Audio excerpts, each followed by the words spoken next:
It is really good to come together as chaplains from the same area, and I live in Wells, and let's just check that's on, yeah.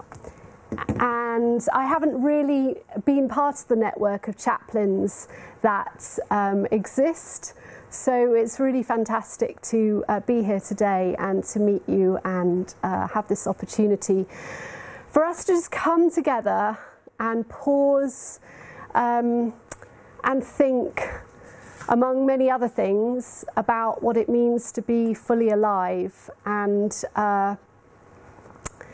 that's the phrase that came to me, Irenaeus' phrase, God's glory is a human being fully alive. And when I was thinking around the kind of subjects I wanted to talk to you about today, about dignity and glory and rediscovering that, this lovely phrase of Irenaeus came to me again, God's glory is a human being fully alive. And I want us to be able to reflect on that today, that this is a time for us to come together and hear one another's stories and share with each other about that. So there will be plenty of time to do that. As a disclaimer right at the beginning, I do have to say that I've done military, school, prison and university fashion chaplaincy, but I've not experienced hospice, hospital, sports, theatre, FE, commerce or law as contexts for ministry. So I'm looking forward to hearing those of you, particularly in those kind of environments, bringing your stories. And I know that my experience of the chaplaincy I've done is going to be dwarfed by many of you here today, but this is an opportunity for us to have some breathing space and to tune into a different language perhaps, and draw together and recover that sense of us being one. That we belong and that we are essential and we have stories and presence to offer one another. So just to start, I just want to read to you a poem by Derek Walcott called Love After Love. The time will come when, with elation, you will greet yourself arriving at your own door, in your own mirror, and each will smile at the other's welcome and say, sit here, eat. You will love again the stranger who was yourself. Give wine, give bread, give back your heart to itself, to the stranger who has loved you all your life, whom you ignored for another, who knows you by heart. Take down the love letters from the bookshelf, the photographs, the desperate notes. Peel your own image from the mirror. Sit, feast on your life.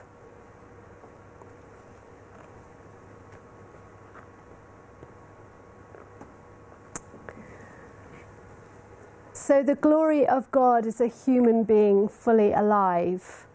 When I read or hear that, my first thought is nowadays, wow, when did I last feel fully alive? Actually, the words sluggish and crumpled normally come to mind, and it feels like that's what God's just going to have to make the most of, frankly. As I'm collapsed in a heap on the sofa with a 5-year-old wanting to play at the end of the week. That is the day-to-day reality, to be honest. And yet, beyond that knee-jerk reaction, there is this aha moment that chimes with a lot of what I saw very acutely in the fashion industry and amongst the school children I work with on fashion projects still, that you hear the constant bombardment of the message that we have to strive to be glorious, that we have to be this and not that if we want to be fully alive with the lifestyle choices that are on offer to us. And if we want to be glorious, then we need to work very hard at it. And we're witnesses to that in our noisy, aspirational culture. We're incredibly aware that we're being pulled out of ourselves. And that's the tone, the tempo. We're being driven to strive and aspire. And Irenaeus' words return us to this wonderfully simple reality that in coming home to ourselves, we find where we belong and where we can be our true selves, unfettered by pretense and striving. In coming home to ourselves, it's possible to reflect the colours and the aspects and the beauty of God that each of us, in unique ways, have been entrusted to bear. And what a wonderful picture. I used to think about that on the tube to and from work in London, just looking at these crumpled, sluggish faces actually quite a lot of the time, and just thinking, wondering about each person I looked at. What is it that you have been given to bear, to reflect about God? What unique colours and aspects and gifts and beauty do you possess within you that you are called to reflect of God, that, you know, other people sitting around you haven't? And it's when we're striving to be other than this, what we become is not glorious, but exhausted and disillusioned and frenetic and isolated and disconnected and inauthentic. How do people catch their breath if they're running away from themselves? So becoming fully alive begins with breath. Now, when I was training a few years ago to become a padre in the army, our senior chaplain read us the story of the Magi's journey. And I'm just going to read that to you now because I think it gives us a wonderful image, maybe a story to sit with of chaplaincy. Instructed by the king, they set off. Then the star appeared again, the same star they had seen in the eastern skies. It led them on until it hovered over the place of the child. They could hardly contain themselves. They were in the right place. They had arrived at the right time. They entered the house and saw the child in the arms of Mary, his mother. Overcome, they kneeled and worshipped him. Then they opened their luggage and presented gifts: gold, frankincense, myrrh. In a dream, they were warned not to report back to Herod. And so they worked out another route home, left the territory without being seen, and returned to their home country. And I love that. I think it gives us a wonderful picture for chaplaincy of accompanying people on their journey,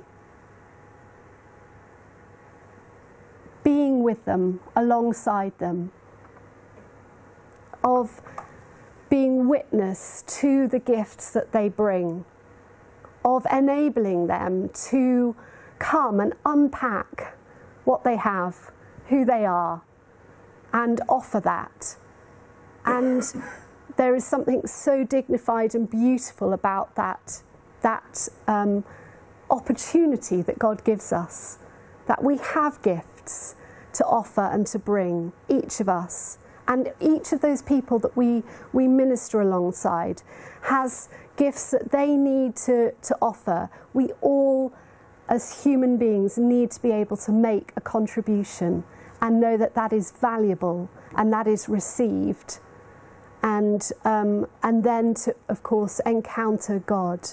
But for our training chaplain, the bit that he really wanted us to consider was that through encounter with us as chaplains, the soldiers that we work with might be returned home by another route.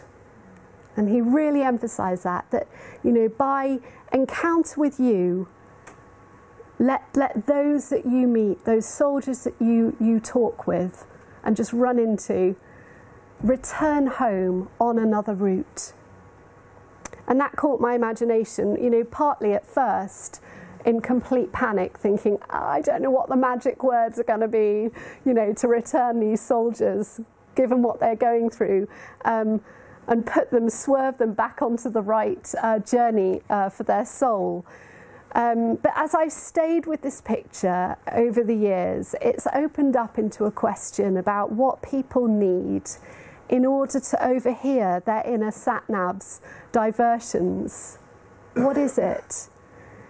And if we pay attention to that, then where might that journey back to themselves begin for the soldiers, the prisoners, the school children and teachers, the medics and the patients and so on that we encounter? How might we learn to identify those moments in another's journey and bearing witness to it? How do we enable them to pause and consider the way back to themselves? I want us to hear stories of that later, so I know you've been asked to vox pox it, but you know, let's in the time later feed back any stories of that happening. What struck me first off is the space to be able to stop and breathe and overhear oneself, so that we take wise detours. But what immediately then crowds in on me is the unspacious, the demanding, the financially precarious relentlessness of today's work environments. Mustn't forget my PowerPoint presentation here. Oh, there we go, sorry. Totally missed this. Come to the front, Philip. Thank you. You'll be very welcome.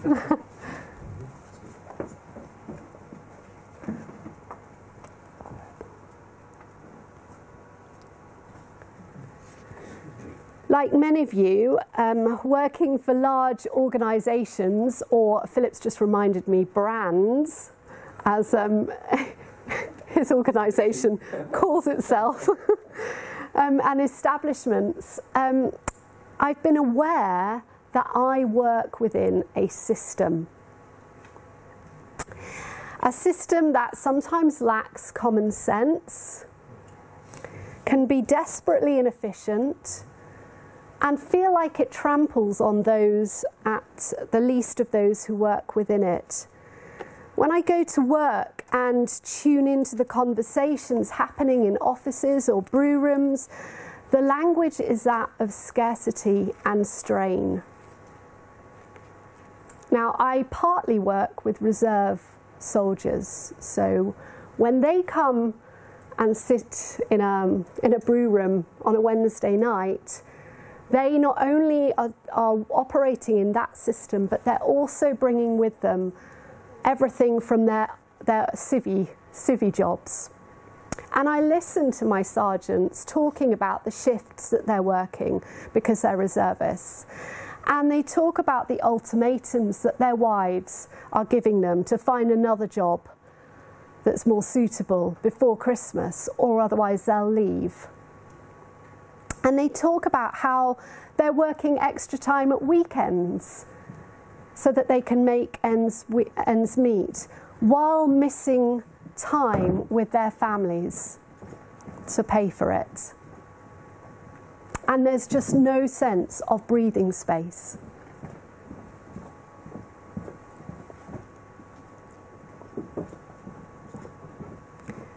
And I try to hot desk among the admin clerks as well, as often as I can.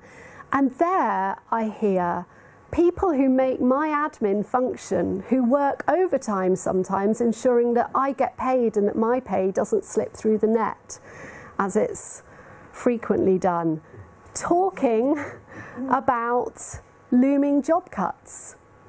That is the buzz of underlying conversation, and how their real income has gone down for the past 7 years, so they're earning less than they were in real terms 7 years ago.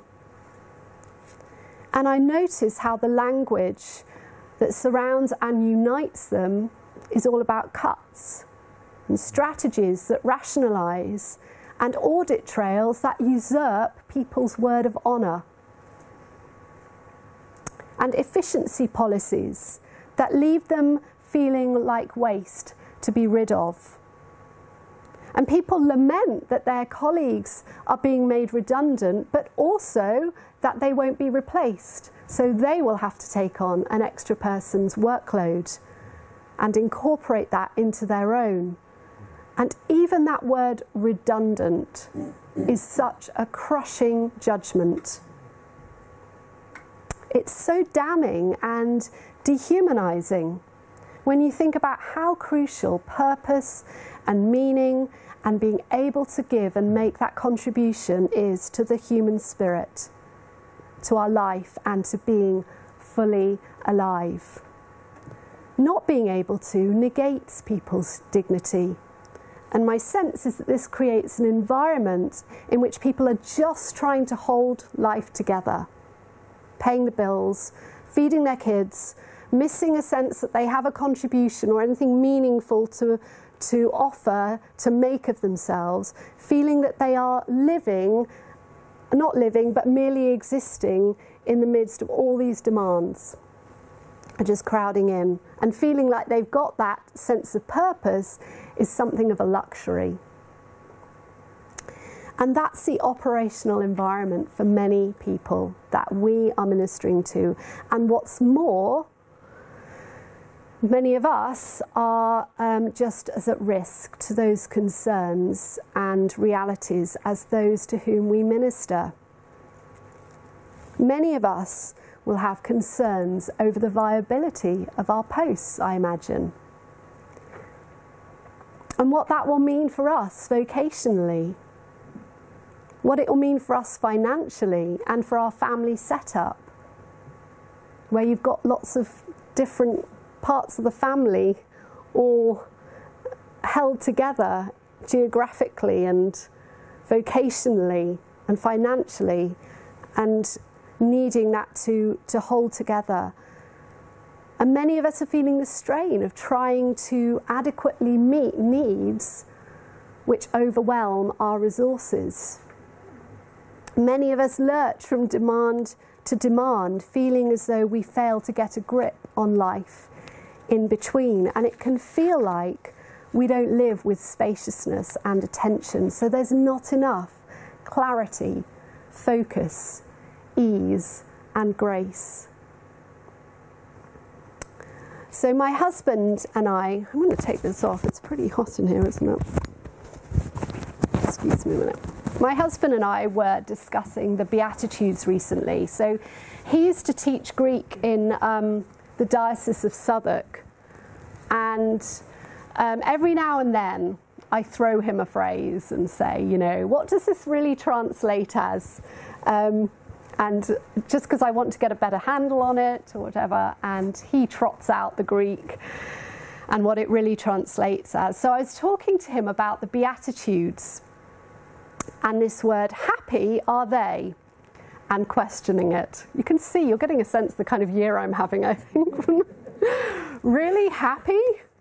Is that how we're defining this? You know, because it feels like there should be a more useful translation. I'm just not getting this happy are they, you know. And could it not mean actually that you're in the right place?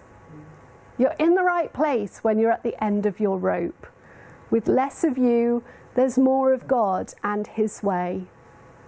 You're in the right place when you feel as though you've lost what is most dear to you. Only then can you be embraced by the one most dear to you. You're in the right place when you're content with who you are, nothing more, nothing less. You're in the right place when you've worked up a good appetite for God. You're in the right place when you care. You're in the right place when your inside world, your heart and your mind are put right. Then you can see God in the outside world. You're in the right place when you can show people how to cooperate instead of how to compete and fight. That's when you discover who you really are and your place in God's family.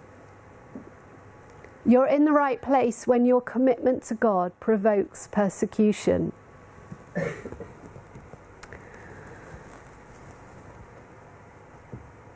So here's that word, makarios, and this is what my husband and I kind of negotiated it down to. You know, and this is right. I have checked this out. I'm not making it up. You know, you're supremely blessed because you're in a good position.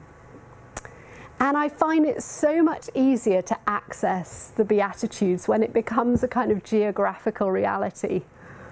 And more about returning to this place of being at home in who God's called me to be, and at home in the purposes that I've been given. Happy, maybe not. But in the right place, yes. Yes, I can work with that. It's tense, it's precarious, it's frustrating. I can't meet every need or be there for everyone, but this is the place I'm called to be, and I can stay with that. In our next session, I want to talk more practically about those anchor points that bring us back to ourselves so that we can consider them and talk about them. But in this last little while, I want to draw on someone whose writings and diaries I think are like a companion for chaplains, or for anyone really. So the late John O'Donoghue, the poet, once said that some of the most beautiful lives, he was asked about beauty and what is beauty, and he said some of the most beautiful lives are lived by those who hold out on the front lines of awful want in awful situations, and who manage somehow to go beyond given impoverishment, to give gifts of possibility and imagination and seeing. And immediately I thought of chaplains, that is our job in many ways, that we're serving on many front lines of all sorts. And we've heard this morning about the incredibly varied breadth of chaplaincy opportunities that are going on at the moment. Seeing problems that can't be fixed, but all the same holding on to a vision of something hopeful and nurturing and good in the midst of that. And the person I want to draw our attention to now is someone who did that in an extraordinary way. And it was a very extreme way, but I want to bring it to our attention. She's not someone who trained as a chaplain. You okay there? Just grabbing. She wasn't officially a religious leader, and perhaps this contributes to the power of her work. Etty Hilsum was a young Dutch Jew in her 20s who began to take on work with the Jewish Council in 1942. And her letters and diaries of that time chart her wrestling with the ugliness of Nazism and the destruction of her people. And yet, in the midst of that, she did exactly what John O'Donoghue talks about. She held on to this vision that was life-giving, life-affirming, that was hopeful, that saw possibilities even in the face of destruction, that saw hope right up until the end, and refused in that nitty-gritty to shut out beauty, love, and humanity. And so she worked right alongside the Jews at Westerbork work camp And it was a transit camp where Jews were sent, and then they would be sent to the concentration camps. And during those 2 years, she knows that she's preparing for inevitable death. And she was offered refuge several times, but each time she refused to take it and go into hiding, because she believed that it was her duty to stay with her people and support them at this dreadful time. And towards the end of 1943, it was September, she and her parents and a brother were sent to Auschwitz. And as the train left Westerbork, she managed to write a postcard and throw it from the carriage. And it was found in December that year by Dutch farmers. And this is what it said. By that point, she died. She died on the 30th of November. Opening the Bible at random, I find this: "The Lord is my high tower. I am sitting on my rucksack in the middle of a full freight car. Father and mother and Misha are a few cars away. In the end, the departure came without warning. We left the camp singing, 'Thank you for all your kindness and care.'" So I'm just going to read, let's take that with me. I just want to read to you part of her diary. And as I read it, I want you to be just reflecting on this idea of how we hold onto that vision of life. And each of us are going to have our own ways, our own stories, maybe very particular stories in certain circumstances where we've been able to do that. But as a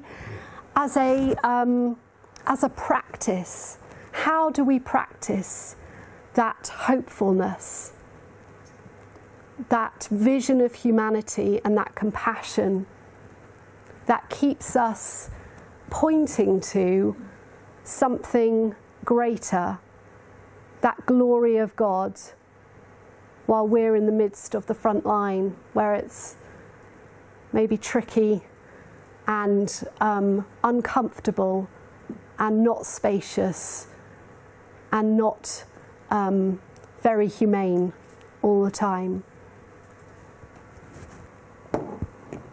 So she's answering in her diary somebody who said that surely we can all agree now that all Germans should be hung, drawn and quartered.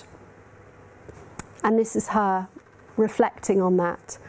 "You can spin as many theories as you like, but they are people like ourselves. That is something we must cling to through thick and thin and shout into the face of all that hatred. Yes, we carry everything within us, God and heaven, hell and earth and life and death and all of history. The externals are simply so many props. Everything we need is within us. And we have to take everything that comes, the good with the bad, which does not mean we cannot devote our life to curing the bad. But we must know what motives inspire our struggle, and we must begin with ourselves every day anew. There was a time when I thought that I had to come up with a host of brilliant ideas each day. And now I sometimes feel like a barren stretch of land on which nothing grows, but which is nevertheless spanned by a high, wide sky. And this way is by far the better. Nowadays I'm suspicious of the multitude of thoughts that well up. I would sooner lie fallow and wait. Such an awful lot has happened inside me these last few days. Something is crystallized. I have looked our destruction, our miserable end, which has already begun in so many small ways in our daily life, straight in the eye, and accepted it into my life. And my love of life has not been diminished. I am not bitter or rebellious or in any way discouraged. I continue to grow from day to day, even with the likelihood of destruction staring me in the space. I have come to terms with life. Nothing can happen to me, and after all, my personal fate is not the issue.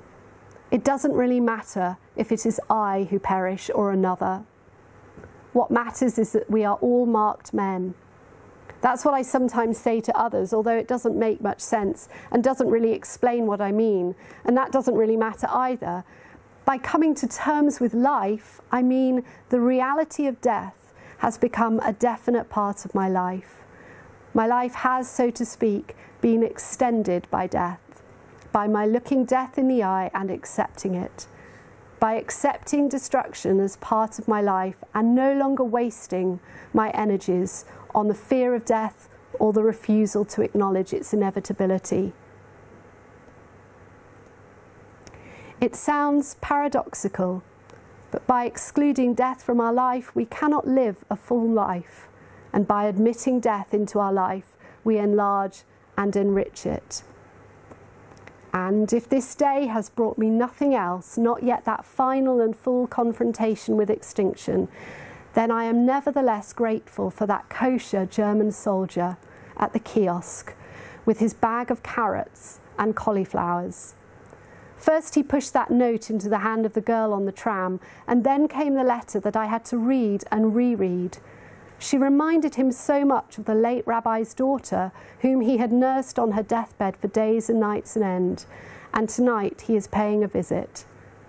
And when Liesel told me of all this, I knew at once, I shall have to pray for this German soldier.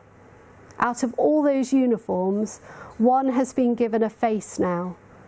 There will be other faces too, in which we shall be able to read something we understand, that German soldiers suffer as well. There are no frontiers between suffering people, and we must pray for them all. She was 29.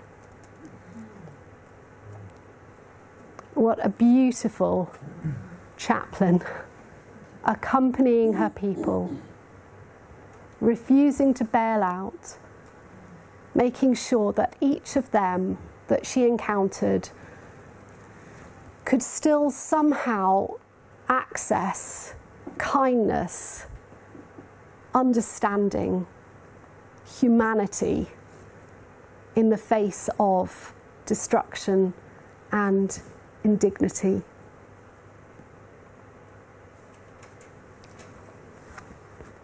Now, don't be put off that she's so extreme, or what can we possibly draw on. I want us to now go into our groups and consider these things. Where are the overlaps between your experience and those to whom you minister? And where have you experienced being returned to yourself through a particular encounter or situation? And I'd like to throw in that other question, where, if you've got examples that you can share to encourage us, where have you been able to do that with those that you've been alongside?